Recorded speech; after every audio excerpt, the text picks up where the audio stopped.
Well, good evening, everyone, and welcome to 12 News at 6. I'm Mark Curtis. And I'm Kariba Devine. Now from the I-Team, 109 degrees. That is the hottest temperature recorded inside a cell at Perryville prison during the month of July, according to new records obtained by 12 News. The women's prison in Goodyear has struggled with extreme heat concerns this summer, with dozens of inmates and their loved ones reaching out to the I-Team, worried for their safety. The I-Team's Erica Stapleton has been digging through those new records that show some conditions are worse than people might realize. Every single day from July 17th to July 31st, certain cells at Perryville Prison were higher than 95 degrees. On 11 of those days, the Department of Corrections' own records showing some cell blocks were documented in the triple digits, the highest being 109 degrees.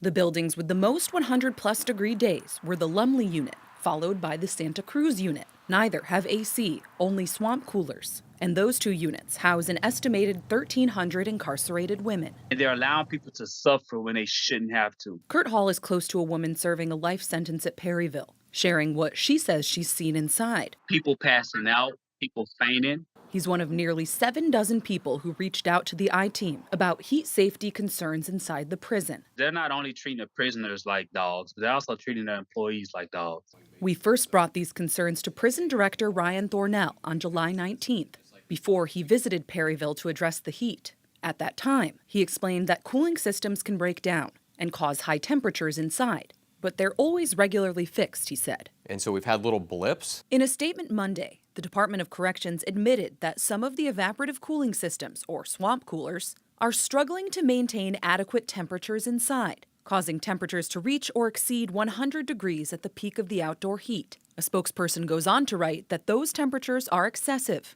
and that they have new relief strategies in place. Director Thornell has not agreed to sit down for another interview, but has gone to Perryville, his visit documented by the prison's cameras on July 21st. He reportedly talked to inmates and checked cell temperatures himself, and afterward ordered changes like free ice for inmates and misters in the yards. He's not someone that will let someone suffer like that. So when he was there, he witnessed people suffering?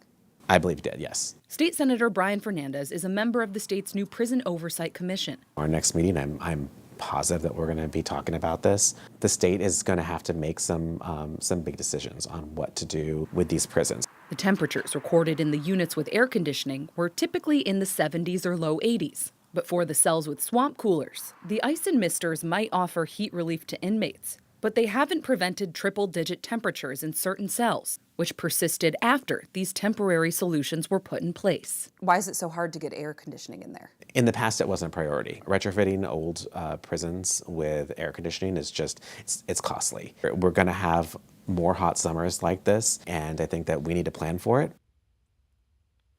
So, Erica, there's costly, and then there's inhumane conditions. And when it reaches 107 in a cell, 109. Most would consider that inhumane. So what are they planning to do as far as the air conditioning goes? You know, this is something that they've budgeted for a while, but even despite these conditions that we've been seeing this summer, they are not moving that timeline up. The plan as of right now remains that the Department of Corrections has it in the budget, and they should have air conditioning in those units that have only the swamp coolers completed by December 2024. Oh, wow. Erica, what is the department saying about how these 100-degree temperatures are impacting the inmates and also the staff? Because the staff also would have to be subject to those conditions as well. You know, the Department of Corrections, we've been in touch with their spokespeople. They haven't answered many specific questions, but did send us that updated statement today, where they do say they have an updated strategy plan that posted yesterday that focuses on providing that heat relief, including more showers, relaxed dress codes, and more out-of-cell time. They haven't commented on any questions we've had about staff members, but we have heard from staff members ourselves who say they're concerned about conditions and how heat is being handled. We have requested records for any incidents on site involving heat, but have not gotten any of those records yet. All right, you'll continue to follow this. Thanks so much, Erica.